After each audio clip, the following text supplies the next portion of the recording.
नमस्कार दोस्तों, कैसे हो। Welcome to dream one share academy. बात करेंगे ब्राइटकॉम ग्रुप के बारे में। बीसीजी में यदि आपने इन्वेस्टमेंट किया है तो आप लॉस में ही होगे, क्योंकि जिस तरह से सभी रिटेल इन्वेस्टर इस स्टॉक में ट्रैप हुए हैं, उसके बाद अब जो नया सेंटिमेंट बनता हुआ दिख रहा है, वहाँ से कुछ उम्मीद की किरणें यहाँ देखने को मिल सकती है आने वाले मंडे से।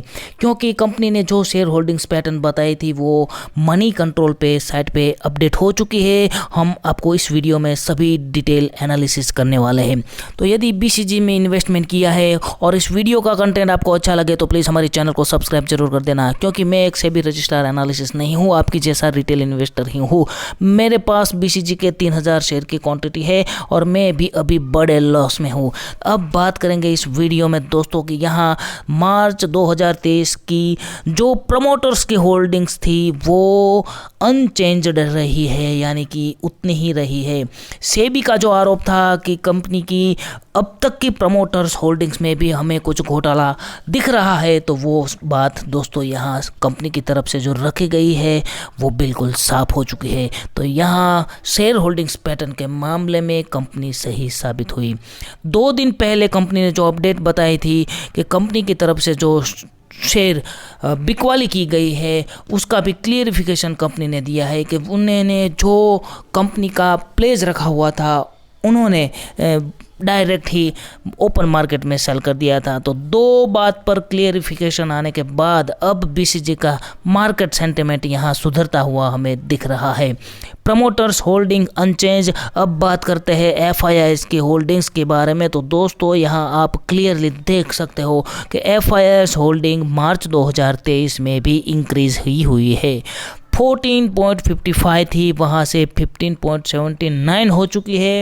ये एक बड़ा पॉजिटिव सिग्नल यहाँ साबित हो सकता है। एफआईआईज के बाद हम बात करेंगे डीआईआईज यानी कि हमारे म्यूचुअल फंड्स के बारे में। तो वहाँ भी 0.06 की थी, वहाँ से डायरेक्ट हो चुकी है 0.8, यानी कि जो म्यूचुअल फंड है उन्होंने भी अपनी यहाँ होल्डिंग्स कहीं ना कहीं बढ़ाई है, क्योंकि जिस तरह से लो लेवल पे ये कंपनी आ चुकी है वहाँ से ए स्टॉक बन चुका है अब या हीरो या जीरो। तो यदि दोस्तों यहाँ 2 बात पर कंपनी का क्लियरिफिकेशन आने के बाद यदि स्टॉक में सब कुछ सही निकला बाकी बातों पर भी तो ये स्टॉक रॉकेट भी बन सकता है। ये मेरा खुद का रिसर्च बता रहा है क्योंकि जिस तरह की मार्केट में नेगेटिविटी फैली हुई थी वहाँ से दोस्तों कई रिटेल इन्वेस्टर बर्बाद हो चुके और अपना लॉस बुक कर लिया।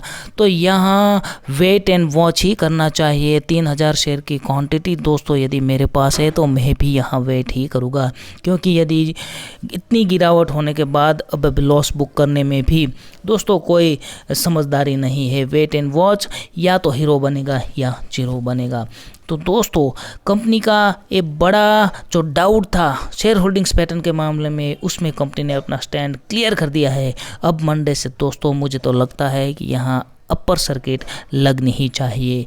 आपको क्या पता चलता है, आपको क्या मानना है इस कंपनी की सेंटिमेंट के बारे में, कमेंट सेक्शन में आप ज़रूर कमेंट कर सकते हैं। और आगे भी कंपनी की तरफ से जैसे ही कुछ नई अपडेट आएगी मैं आप तक लाने की पूरी कोशिश करूँगा, इसलिए चैनल को सब्सक्राइब तो ज़रूर कर देना। जय हिंद।